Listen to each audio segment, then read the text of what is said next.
क्या नेपाल बनेगा हिंदू राष्ट्र? आज का बड़ा सवाल। नमस्कार, मैं हूं सत्येंद्र शर्मा। आप देख रहे हैं पंजाब केसरी.com। हिंदू राष्ट्र की मांग को लेकर पड़ोसी मुल्क में जमकर हंगामा हो रहा है, जिसकी आंच सत्ता के गिरबान तक पहुंच चुकी है। हिंदू राष्ट्र की मांग को लेकर पड़ोसी मुल्क नेपाल जल उठा है। आए दिन जमकर प्रदर्शन और आगजनी की जारी है, जिसके बाद से नेपाल में माहौल बद से बदतर हो चुका है। लाखों हिंदू सड़क पर उतरे, जिसके बाद काठमांडू में बड़ा हिंसक आंदोलन भड़का। बड़ी संख्या में आंदोलनकारी सड़कों पर हंगामा करते नजर आए।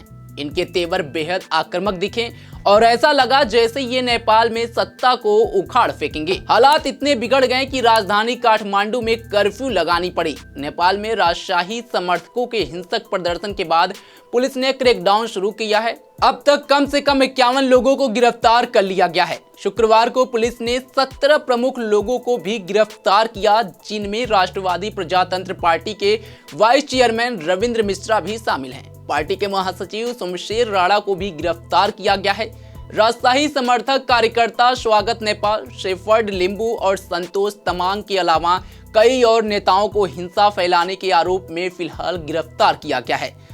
शुक्रवार को ही हिंसा और आगजनी में कई लोगों की मौत हो गई है। कई निजी संपत्तियों को आग लगा दी गई और दुकानों को लूट लिया गया। नेपाल के गृह मंत्रालय से जुड़े सूत्रों के हवाले से स्थानीय मीडिया ने बताया है कि राजशाही समर्थक आंदोलन के मुख्य संयोजक नवाराज सुवेदी को घर में निगरानी में रखा गया है। सुरक्षा बल राजशाही समर्थक आंदोलन के चीफ कमांडर दुर्गा परसाई को खोज रहे हैं। सुरक्षा अधिकारियों के मुताबिक उनका फोन बंद है और उन्हें तलाशा जा रहा है। गृह मंत्रालय के मुताबिक कई प्रमुख लोगों के अलावा कुछ 51 लोगों को शुक्रवार को गिरफ्तार किया गया है। सरकार के एक मंत्री के मुताबिक नेपाल सरकार राजशाही और हिंदू राष्ट्र की मांग करने वाले के सभी प्रदर्शनकारियों और कार्ताओं को रोकने के लिए हर संभव कदम उठा रही है। काठमांडू के काटेश्वर के पास 3 कोने इलाके में शुक्रवार को हुए प्रदर्शन के बाद बड़े पैमाने पर आगजनी और हिंसा हुई थी। एक शीर्ष सुरक्षा अधिकारियों ने नेपाल की मीडिया से कहा, हमारे पास एक जानकारी थी कि राजशाही समर्थक शुक्रवार को कानून व्यवस्था बिगाड़ सकते हैं। हमने इसी हिसाब से सुरक्षा तैयारियां भी की थी। एक अधिकारी ने कहा कि शुक्रवार को हुई आगजनी, तोड़फोड़ और हत्याओं के बाद से राजशाही समर्थकों के लिए जनता का समर्थन तेजी से गिरा है। शुक्रवार की घटना के बाद हिंदू राष्ट्र समर्थक और राजशाही समर्थक समूह के बीच गहरे मतभेद पैदा हो सकते हैं। अब हम उनकी गतिविधियों को सीमित करने के लिए हर संभव कदम उठाएंगे। नेपाल में राजशाही की वापसी और देश को फिर से हिंदू राष्ट्र घोषित करने के लिए आंदोलन जोर पकड़ रहा है। बताते चले कि नेपाल में हिंदू धर्म प्रमुख धर्म है और 2021 की जनगणना के अनुसार देश की कुल आबादी का 81.19% हिंदू हैं, जिनकी संख्या लगभग 2,36,77,744 है। ऐसे में हिंदू राष्ट्र की मांग तेज हो चली है। वहीं 9 मार्च को पूर्व राजा ज्ञानेंद्र शाह जब पोखरा से काठमांडू आए तो इन समूहों ने उनका स्वागत किया।